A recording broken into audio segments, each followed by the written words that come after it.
How to connect Squarespace to Mailchimp. Hello guys and welcome to this new tutorial.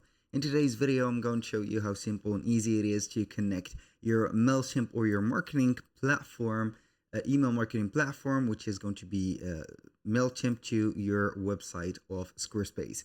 The objective from this process is going to be making an advance, or not an advance, but basically a development of the Mailchimp marketing or the Squarespace marketing system to the best of the email marketing platforms, which is going to be Mailchimp. So we are going to head over Mailchimp and sign in for also Squarespace. We are going to be back on Mailchimp. Click on integrations, and then we are going to click on the search bar and type in Square, and we're going to find that it is going to have the Squarespace integration. We're going to have two: the Squarespace integration, also the Squarespace commerce. So we are going to be able to set up the forms within the Squarespace, and also we can also integrate the Squarespace commerce to market our e-commerce business and drive sales when connected to the Squarespace and website data.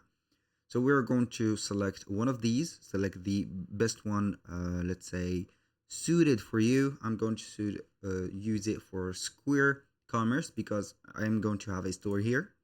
We're going to click on connect.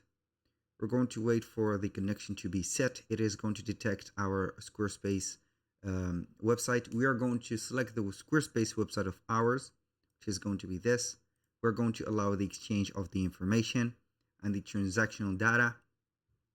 Wait for the setup of the connection, and we are going to have it right away. So as you can see, we are going to synchronize the process, and we are going to find it right away. So this is it. As you can see, we're going to have the connection set up.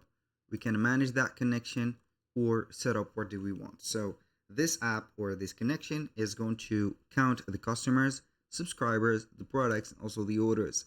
So you can go ahead and see the quick actions, and also you can set up some automations from the integration itself by having, for example, an email marketing for the abandoned cart and whatever you want.